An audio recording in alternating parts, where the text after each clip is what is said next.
Police act പ്രകാരമുള്ള നിയന്ത്രണങ്ങൾ നിലനിൽക്കെ കോഴിക്കോട് പേരാമ്പ്രയിൽ വീണ്ടും ബോംബേർ. സിപിഐഎം പ്രവർത്തകന്റെ വീടിനു നേരെയാണ് ബോംബേർ ഉണ്ടായത്. ജില്ലയിൽ ഹർത്താൽ ശേഷവും പല പ്രദേശങ്ങളിൽ സംഘപരിവാർ ആക്രമണം തുടരുന്നു. മിഠായി തെരുവ് ആക്രമണവുമായി ബന്ധപ്പെട്ട് 7 RSS പ്രവർത്തകർ കൂടി പോലീസ് കസ്റ്റഡിയിൽ. പേരാമ്പ്ര വടക്കേടത്ത് താഴേക്കുനി രാധാകൃഷ്ണന്റെ വീടിനു നേരെയാണ് ബോംബേറുണ്ടായത്. ഇന്ന് പുലർച്ചെയോടെയാണ് സംഭവം. സ്ഫോടനത്തിന്റെ ആഘാതത്തിൽ വീടിന്റെ ജനൽ ചില്ലുകളും വാതിലുകളും തകർന്നു. കഴിഞ്ഞ ദിവസവും പേരാമ്പ്രയിൽ വീടുകൾക്ക് നേരെ ആക്രമണം ഉണ്ടായിരുന്നു. പോലീസ് ആക്ട് പ്രകാരമുള്ള നിയന്ത്രണങ്ങൾ നിലനിൽക്കെയാണ് ആക്രമണം. സംഭവത്തിൽ പോലീസ് അന്വേഷണം ആരംഭിച്ചു. ശബ്ദം പൊട്ടിയാണ് ബാധപ്പുള്ളൊക്കെ ഗിൽസൊക്കെ പോയി മറ്റേ ഉള്ളിലെ അലമാരി സർക്കസൊക്കെ പോയി ആരാന്നുള്ള അറിയുന്നില്ലായിരുന്നു. രാത്രി വന്നിട്ട് ഇങ്ങനെ ആക്രമിച്ചു പോവുക. രാമനാട്ടുകര കോളർകുന്ന് ബ്രാഞ്ച് സെക്രട്ടറിയുടെ വീടിനു നേരെ കല്ലേറും ഉണ്ടായി. ഹർത്താൽ ആക്രമണവുമായി ബന്ധപ്പെട്ട് ജില്ലയിൽ അറസ്റ്റ് തുടരുകയാണ്. മിഠായി തെരുവ് ആക്രമിച്ച കേസിൽ ഇന്ന് 7 പേരെ പോലീസ് കസ്റ്റഡിയിൽ എടുത്തു. കോഴിക്കോട് പേരാമ്പ്രയിലും വടകര പോലീസ് സ്റ്റേഷൻ പരിധിയിലും പോലീസ് ആക്ട് പ്രകാരമുള്ള നിരോധനം തുടരുകയാണ്. News bureau, Kozhikode. കണ്ണൂരിൽ സംഘപരിവാർ കലാപ നീക്കം. എൻ ഷംസീർ MLA-യുടെയും CPIM മുൻ ജില്ലാ സെക്രട്ടറി P ശശിയുടെയും വീടിന് നേരെ ബോംബെറിഞ്ഞു. ഇരിട്ടി പെരുമ്പറമ്പിൽ CPIM പ്രവർത്തകനെ വെട്ടിക്കൊലപ്പെടുത്താൻ ശ്രമം. തലശ്ശേരി മേഖലയിൽ CPIM പ്രവർത്തകരുടെ വീടുകൾക്ക് നേരെ വ്യാപക അക്രമം. വിവരങ്ങളുമായി സന്തോഷ് ചേരുന്നു. RSS BJP ആക്രമണ കേസിൽ കൊല്ലം ജില്ലയിൽ അറസ്റ്റ് തുടരുകയാണ്. കൊട്ടിയത്ത് പോലീസിനെ ആക്രമിച്ച സംഭവത്തിലും ചാത്തന്നൂരിൽ കട അടച്ചു തകർത്ത കേസിലും 10 പേർ പിടിയിലായി. ഹർത്താൽ ദിനത്തിൽ പോലീസ് അറസ്റ്റ് ചെയ്ത BJP നേതാക്കളെ മാലയിട്ട് സ്വീകരിച്ച് കോൺഗ്രസ് നേതാവ്. Idukki DCC general secretary MD അർജുനനും 20-ലധികം കോൺഗ്രസ് പ്രവർത്തകരും ചേർന്നാണ് ഹർത്താൽ അനുകൂലികളെ സ്വീകരിച്ചത്. കഴിഞ്ഞ വ്യാഴാഴ്ച BJP നടത്തിയ ഹർത്താലിൽ അതിക്രമം കാണിച്ച BJP നേതാക്കളെയാണ് DCC പ്രസിഡന്റ് MD അർജുനനും കോൺഗ്രസ് പ്രവർത്തകരും ചേർന്ന് മാലയിട്ട് സ്വീകരിച്ചത്. ഹർത്താൽ ദിവസം ചെറുതോണിയിൽ വാഹനങ്ങൾ തടഞ്ഞ BJP മണ്ഡലം പ്രസിഡന്റ് PS സുരേഷ്, RSS കാര്യവാഹ് സ്വാമി ദേവചൈതന്യ എന്നിവരടങ്ങുന്ന 16-അംഗ സംഘത്തെയായിരുന്നു പോലീസ് അറസ്റ്റ് ചെയ്തത്. ഇവരെ വിട്ടയച്ചപ്പോൾ ചെറുതോണിയിൽ നിന്ന് 100 കണക്കിന് BJP പ്രവർത്തകർ പ്രകടനമായി പോലീസ് സ്റ്റേഷനിലെത്തി ഇവരെ സ്വീകരിച്ചു. ഇവരോടൊപ്പം DCC ജനറൽ സെക്രട്ടറിയും ഉണ്ടായിരുന്നു. പ്രകടനത്തിന് ശേഷം പൊതുയോഗം ഉദ്ഘാടനം ചെയ്തത് DCC ജനറൽ സെക്രട്ടറിയാണ്. അതേസമയം BJP പ്രവർത്തകരെ DCC ജനറൽ സെക്രട്ടറി പോയി സ്വീകരിച്ചതിനെ പറ്റി പ്രതികരിക്കാൻ പ്രസിഡന്റ് ഇബ്രാഹിം കുട്ടി കല്ലാർ തയ്യാറായിട്ടില്ല. News desk.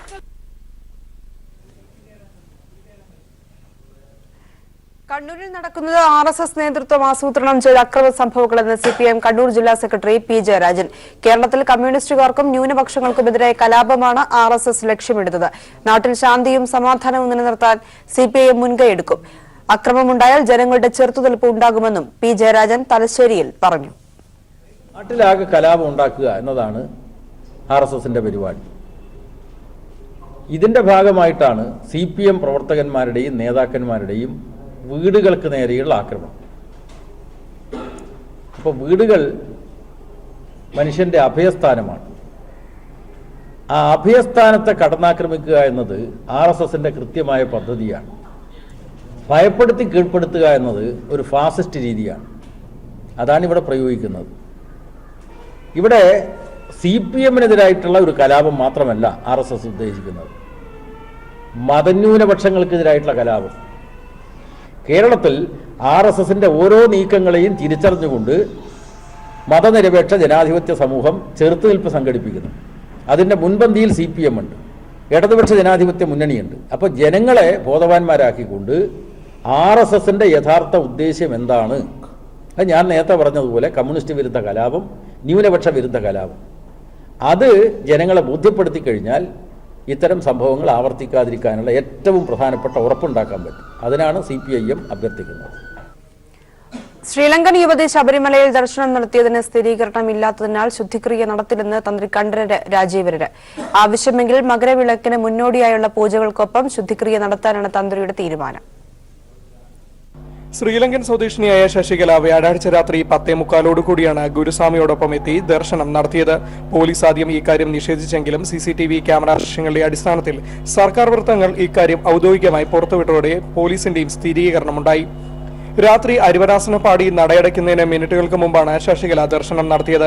നേരത്തെ ബിന്ദുവും കനകദുർഗയും ശബരിമലയിൽ ദർശനം നടത്തിയതിന് പിന്നാലെ നടയടച്ച് തന്ത്രിയുടെ നേതൃത്വത്തിൽ ശുദ്ധിക്രിയകൾ നടത്തിയിരുന്നു. ഇതിനെതിരെ മുഖ്യമന്ത്രി അടക്കമുള്ളവർ രംഗത്തും വന്നിരുന്നു. അനുമതിയില്ലാതെ ശുദ്ധിക്രിയ നടത്തിയതിൽ തന്ത്രിയോട് ദേവസ്വം ബോർഡ് വിശദീകരണവും ആവശ്യപ്പെട്ടിട്ടുണ്ട്. 15 ദിവസങ്ങൾക്കകം വിശദീകരണം നൽകാനാണ് നിർദ്ദേശം. എന്നാൽ ആചാരലംഘനമുണ്ടായെന്ന് സ്ഥിരീകരണമുണ്ടായാൽ മകരവിളക്കിന് മുന്നോടിയായുള്ള പൂജകൾക്കൊപ്പം പരിഹാര ക്രിയകൾ ചെയ്യാനാണ് തന്ത്രിയുടെ തീരുമാനം. News bureau, Sannidhanam. ശബരിമലയിൽ കൂടുതൽ സ്ത്രീകൾ വന്നിട്ടുണ്ടെന്ന പോലീസ് റിപ്പോർട്ട് ശരിയാകാമെന്ന് ദേവസ്വം മന്ത്രി കടകംപള്ളി സുരേന്ദ്രൻ. പ്രായം നോക്കാതെ നിരവധി ആളുകൾ വന്നുകഴിഞ്ഞു എന്നുള്ളത് വസ്തുതയാണെന്നും അദ്ദേഹം പറഞ്ഞു. പ്രായമൊന്നും നോക്കാതെ ആളുകൾ ധാരാളമായിട്ട് വന്നു പോവുക തന്നെയാണ്. മാധ്യമങ്ങളുടെ ശ്രദ്ധയിൽപ്പെടുന്ന ചില പ്രശ്നങ്ങൾ മാത്രമാണ് പുറത്തു വരുന്നത്. ഇനി അതൊന്നും പറഞ്ഞിട്ടൊരു കാര്യമില്ല. അവിടെ ധാരാളമായിട്ട് ആളുകൾ വന്നു കഴിഞ്ഞു എന്നുള്ളത് നമ്മൾ കാണേണ്ട വസ്തുതയാണ്. 10ഓളം യുവതികൾ ശബരിമല ദർശനം നടത്തി കഴിഞ്ഞു എന്നാണ് പോലീസിന്റെ റിപ്പോർട്ടുള്ളത്. അത് സർക്കാർ സ്ഥിരീകരിക്കുന്നു. പോലീസിന്റെ റിപ്പോർട്ട് ശരിയായിരിക്കും. പോലീസിന് അറിയാവുന്ന കാര്യമല്ലോ പോലീസ് പറഞ്ഞത്. ഗവൺമെന്റ് അറിയാവുന്ന, എന്റെ വകുപ്പിന് അറിയാവുന്ന കാര്യമല്ല. പക്ഷെ പോലീസിന് അറിയാവുന്ന കാര്യം പോലീസ് പറഞ്ഞതായിരിക്കും. RSSന്റെ സ്ത്രീ വിരോധമാണ് ശബരിമലയുടെ പേരിൽ നടക്കുന്ന അക്രമത്തിന് കാരണമെന്ന് മന്ത്രി ജി സുധാകരൻ. ഇഷ്ടമില്ലാത്തത് നടക്കുമ്പോൾ അക്രമം നടത്തുന്നത് RSSന്റെ നയമാണ്. ഒരു സഹോദരി മല കയറിയപ്പോൾ ശുദ്ധികലശം നടത്തിയ തന്ത്രി ഒരു മനുഷ്യനാണോ എന്നും ജി സുധാകരൻ വിമർശിച്ചു. തന്ത്രി ബ്രാഹ്മണനല്ല, ബ്രാഹ്മണ രാക്ഷസനാണ്. തന്ത്രിക്ക് അയ്യപ്പനോട് സ്നേഹമില്ല. പൂട്ടിപ്പോകുമെന്ന് പറയാൻ തന്ത്രിക്ക് എന്ത് അധികാരമാണുള്ളതെന്നും ജി സുധാകരൻ കൊച്ചിയിൽ പ്രതികരിച്ചു. അക്രമം കാണിക്കുന്നതിന് കാരണം BJPയുടെ സ്ത്രീ വിരോധമാണ്, RSSന്റെ സ്ത്രീ വിരോധമാണ്. 1000 ആളങ്ങ് ഒരിടത്തുമില്ല. 100-150 ആളാണ് അക്രമം കാണിക്കുകയാണ്. എത്ര പേരുണ്ട്? ഇവരെ നേരിടേണ്ടത് പാർട്ടിയുടെ ജോലിയാണ്, അല്ലല്ലോ ഗവൺമെൻറ്റാണോ നേരിടുന്നത്? പാർട്ടിയെയും ജനങ്ങളെയും ആക്രമിക്കുന്നിടത്ത് വെച്ച് ചില സ്ഥലത്ത് റിയാക്ഷൻ ഉണ്ടായെന്നുള്ളതല്ല, ഒന്നുമില്ല. ഞങ്ങൾക്ക് അത്രയേ ഉള്ളൂ. അല്ല ഞങ്ങളിത് നേരിടാൻ പ്രത്യേക തീരുമാനമൊന്നും എടുത്തിട്ടില്ല. പക്ഷേ ഇവർ ആക്രമിച്ചാൽ അതിനെ പരാജയപ്പെടുത്തേണ്ടി വരും, അത്രയേ ഉള്ളൂ.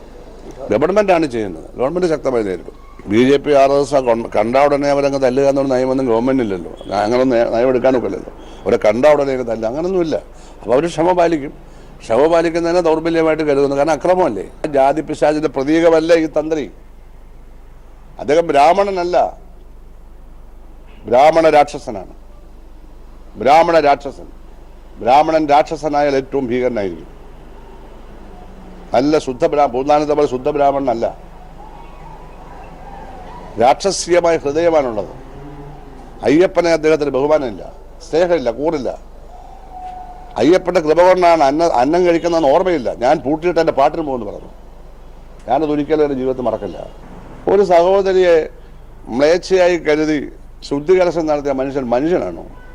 സംസ്ഥാന സർക്കാരിന് BJPയുടെ കേന്ദ്ര നേതൃത്വത്തിന്റെ ഭീഷണി. കേരളത്തിൽ അക്രമം അവസാനിച്ചില്ലെങ്കിൽ ഭരണഘടനയ്ക്കുള്ളിൽ നിന്നുകൊണ്ടുള്ള പ്രത്യാഘാതം സംസ്ഥാന സർക്കാരും CPIM നേരിടേണ്ടി വരുമെന്നാണ് BJPയുടെ ഭീഷണി. ശബരിമല വിഷയത്തിൽ ഓർഡിനൻസ് കൊണ്ടുവരുമോ എന്ന ചോദ്യത്തിൽ നിന്ന് ഒഴിഞ്ഞുമാറി BJP നേതാക്കൾ.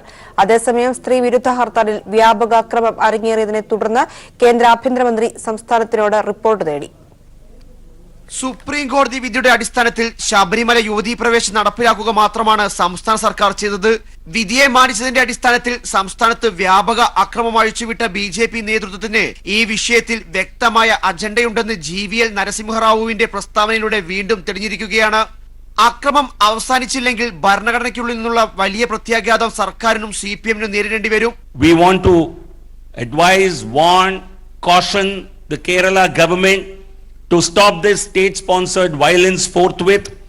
Otherwise, the government and CPM will have to face consequences under the constitutional provisions and will have to rue their own blunders and nobody else. സംസ്ഥാന സർക്കാർ എന്ത് പ്രത്യാഘാതമാണ് നേരിടേണ്ടി വരിക എന്ന ചോദ്യത്തിന് ബുദ്ധിയുള്ളവർക്ക് മനസ്സിലാകുമെന്നായിരുന്നു നരസിംഹറാവുവിന്റെ മറുപടി. ഓർഡിനൻസ് കൊണ്ടുവരുന്നതുമായി ബന്ധപ്പെട്ട ചോദ്യത്തിൽ നിന്നും GVL നരസിംഹറാവു ഒഴിഞ്ഞുമാറി. വിഷയം കോടതിയുടെ പരിഗണനയിലായതിനാൽ പ്രതികരിക്കാനാവില്ല എന്ന മുടന്ത ന്യായമാണ് അദ്ദേഹം മുന്നോട്ട് വെച്ചത്. ദേശീയ തലത്തിലും കേരളത്തിലും കോൺഗ്രസ് രണ്ട് നിലപാടാണ്. ഇത് ഇരട്ടത്താപ്പാണെന്നും GVL നരസിംഹറാവു കൂട്ടിച്ചേർത്തു. അതേസമയം ഓർഡിനൻസ് ഇറക്കുന്ന കാര്യത്തെക്കുറിച്ച് അറിവില്ലെന്ന് പറഞ്ഞ അരുൺ ജെയ്റ്റ്ലി ആവർത്തിച്ചുള്ള ചോദ്യങ്ങൾക്ക് ഉത്തരമില്ലാതെ പതറി. ശബരിമലയിലെ യുവതീ പ്രവേശനത്തെ തുടർന്ന് ശബരിമല കർമ്മസമിതി ആഹ്വാനം ചെയ്ത സ്ത്രീവിരുദ്ധ ഹർത്താലിൽ വ്യാപക അക്രമം അരങ്ങേറിയതിനെ തുടർന്ന് കേന്ദ്ര ആഭ്യന്തരമന്ത്രി സംസ്ഥാന സർക്കാരിനോട് റിപ്പോർട്ട് തേടിയിട്ടുണ്ട്. News bureau, Delhi. കലാപത്തിന് മുന്നിൽ നിന്ന് നേതൃത്വം കൊടുക്കാൻ മോദിയും അമിത്ഷായും കേരളത്തിലേക്ക്. ബിജെപിക്ക് നേട്ടമുണ്ടാകണമെങ്കിൽ സംഘർഷം സൃഷ്ടിച്ച് അരക്ഷിതാവസ്ഥ ഉണ്ടാക്കണമെന്ന് കേന്ദ്ര നേതാക്കൾ കരുതുന്നു. അതിനായുള്ള കലാപ കൂടിയാലോചനകൾക്ക് വേണ്ടിയാണ് ഇരുവരുടെയും സന്ദർശനം. പ്രധാനമന്ത്രി നരേന്ദ്രമോദി ഈ മാസം 2 തവണ കേരളത്തിലെത്തും. അടുത്ത മാസമാണ് അമിത്ഷായുടെ സന്ദർശനം. സ്ത്രീ പ്രവേശനത്തിന് പിന്നാലെ കേരളത്തിൽ വർഗീയ കലാപം വരെ ലക്ഷ്യമിട്ടുള്ള വലിയ പദ്ധതിയാണ് RSSും BJPയും ഇന്നലെ കൊച്ചിയിൽ ചേർന്ന യോഗത്തിൽ തയ്യാറാക്കിയിരിക്കുന്നത്. ഈ കലാപ നീക്കങ്ങളുടെ കടിഞ്ഞാൺ നേരിട്ട് ഏറ്റെടുത്താണ് പ്രധാനമന്ത്രി നരേന്ദ്രമോദിയും BJP അധ്യക്ഷൻ അമിത്ഷായും കേരളത്തിൽ സന്ദർശനം നടത്തുക. ഈ മാസം 15നും 27നുമാണ് മോദിയുടെ കേരള സന്ദർശനം. ശബരിമല വിഷയത്തിലെ സംഘർഷം ശക്തമാക്കാൻ BJP നേതാക്കളുമായി കൂടിക്കാഴ്ച നടത്തുകയാണ് സന്ദർശനത്തിന്റെ പ്രധാന ഉദ്ദേശം. സർക്കാരിനെതിരായ പ്രചരണങ്ങൾ ജനങ്ങൾ തള്ളിയതോടെ പുതിയ രാഷ്ട്രീയ അന്തരീക്ഷമുണ്ടാക്കി മേൽക്കൈ ഉണ്ടാക്കാനാണ് സംഘപരിവാർ ശ്രമം. ജനുവരി 18-ന് ശബരിമല കർമ്മസമിതിയുടെ സെക്രട്ടേറിയറ്റ് വളയലിൽ വലിയ സംഘർഷം സൃഷ്ടിച്ച് സഹതാപം നേടിയെടുക്കണമെന്ന് മോദി നേതാക്കളോട് ആവശ്യപ്പെടും. ഇതിന്റെ ഭാഗമായി സംഘർഷം സംസ്ഥാനത്ത് വ്യാപിപ്പിക്കാനും ശ്രമിക്കണമെന്ന് മോദി നിർദ്ദേശിക്കും. സുപ്രീം കോടതി 22-ന് പുനഃപരിശോധനാ ഹർജികൾ പരിഗണിച്ച ശേഷം 27-ാം തീയതിയാണ് മോദിയുടെ 2ാം സന്ദർശനം. പുനഃപരിശോധനാ ഹർജികൾ കോടതി പരിഗണിച്ച ശേഷമുള്ള തുടർ നിർദ്ദേശങ്ങൾ നൽകാനാണ് ഈ സന്ദർശനം. അടുത്ത മാസമാണ് BJP അധ്യക്ഷൻ അമിത്ഷാ കേരളത്തിലെത്തുക. പ്രധാനമന്ത്രി സംസ്ഥാന നേതൃത്വത്തിന് നൽകിയ നിർദ്ദേശങ്ങൾ ഏത് രീതിയിൽ പാലിക്കപ്പെട്ടെന്നുള്ള പരിശോധന ഷാ നടത്തും. ഇങ്ങനെ കലാപത്തിനുള്ള കൃത്യമായ തയ്യാറെടുപ്പോടെയാണ് മോദിയുടെയും അമിത്ഷായുടെയും കേരളത്തിലേക്കുള്ള യാത്രാ പദ്ധതി. News bureau, Delhi. അമേരിക്കയിലെ മലയാളി മാധ്യമ പ്രവർത്തകരുടെ കൂട്ടായ്മയായ India press club of North America ഏർപ്പെടുത്തിയ മാധ്യമരംഗത്തെ മികച്ച സംവാദകനുള്ള പുരസ്കാരത്തിന് Kairali TV news director NP Chandrasekharan അർഹനായി. 25,000 രൂപയും പ്രശംസാ ഫലകവും അടങ്ങുന്നതാണ് പുരസ്കാരം. Doctor D. Babu Paul, KM Roy എന്നിവരുൾപ്പെടുന്ന ജൂറിയാണ് പുരസ്കാര ജേതാക്കളെ തെരഞ്ഞെടുത്തത്. ഈ മാസം 13-ന് കൊച്ചിയിൽ നടക്കുന്ന ചടങ്ങിൽ പുരസ്കാരങ്ങൾ വിതരണം ചെയ്യുമെന്ന് ഇന്ത്യ പ്രസ് ക്ലബ്ബ് പ്രസിഡന്റ് മധു കൊട്ടാരക്കര, സെക്രട്ടറി സുനിൽ തൈമറ്റം എന്നിവർ കൊച്ചിയിൽ വാർത്താസമ്മേളനത്തിൽ അറിയിച്ചു.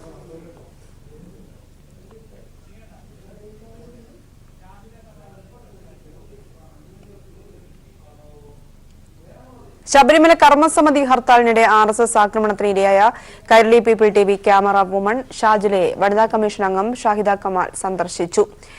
തൊഴിലിടങ്ങളിലെ പീഡനങ്ങളെ വളരെ ഗൌരവത്തോടെയാണ് കമ്മീഷൻ കാണുന്നതെന്ന് ഷാഹിദ കമാൽ പറഞ്ഞു. അക്രമികളെ പിടികൂടാൻ പോലീസിന് നിർദ്ദേശം നൽകിയതായും അവർ പറഞ്ഞു.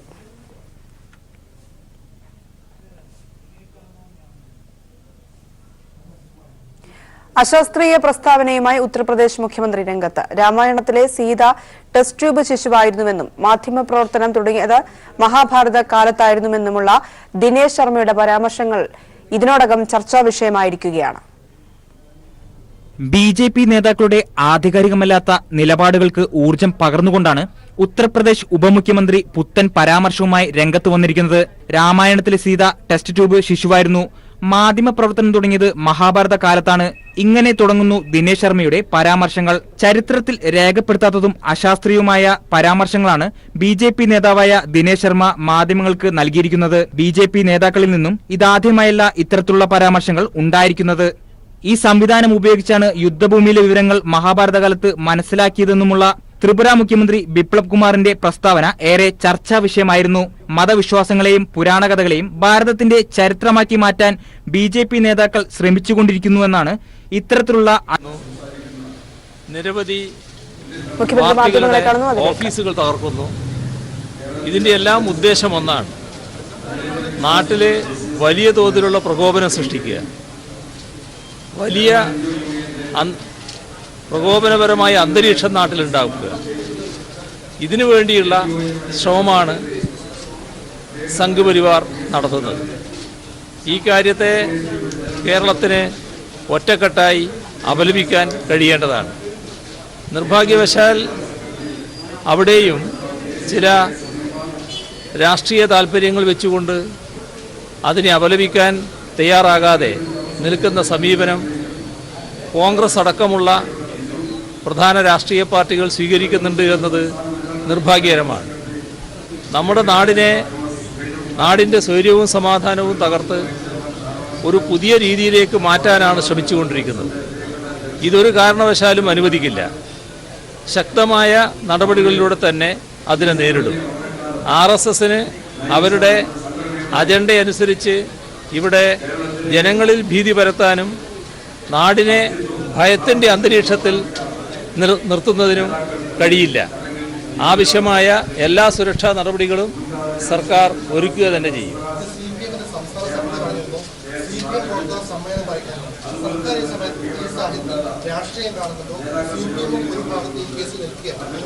അല്ല, ഇക്കാര്യത്തിൽ നല്ല സംയമനം പൊതുവെ പാലിക്കാൻ ആളുകൾ തയ്യാറായിട്ടുണ്ട് എന്നൊരു മാതൃകാപരമായ കാര്യമാണ്. കാരണം നിരവധി വികാരപരമായ സംഭവങ്ങൾക്കിടയാക്കുന്ന തരത്തിലുള്ള ആക്രമണങ്ങൾ നടന്നിട്ടുണ്ട്. MLA അടക്കമുള്ള ജനപ്രതിനിധികളുടെ വീടുകൾ ആക്രമിക്കുക, ജനപ്രതിനിധികളെ ആക്രമിക്കുക, ഇതെല്ലാം ഓരോ പ്രദേശത്തും വലിയ വികാരമുണർത്തുന്ന കാര്യമാണ്. ബഹുജന നേതാക്കളെ ആക്രമിക്കാനുള്ള ശ്രമമാണ് നടക്കുന്നത്, ആക്രമിക്കുകയാണ് ചെയ്യുന്നത്. അതും വലിയ ബഹുജന വികാരമുണർത്തുന്ന കാര്യമാണ്. പക്ഷേ വലിയ സംയമനം ആളുകൾ പാലിച്ചിട്ടുണ്ട്. ആ സംയമനം തുടരണം.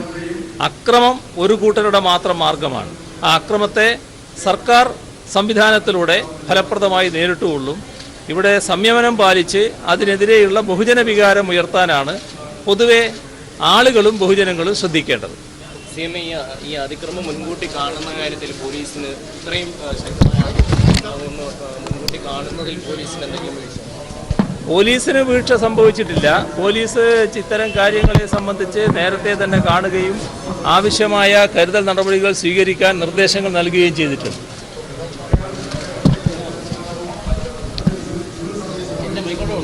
BJP RSS പ്രവർത്തകർ സംസ്ഥാനത്തൊട്ടാകെ അഴിച്ചുവിടുന്ന അക്രമങ്ങൾക്കെതിരെ ശക്തമായ നടപടി സർക്കാർ സ്വീകരിക്കുമെന്നാണ് മുഖ്യമന്ത്രി പ്രതികരിച്ചത്. അദ്ദേഹത്തിന്റെ പ്രതികരണത്തിന്റെ തത്സമയ സംപ്രേഷണമാണ് നമ്മൾ കണ്ടത്.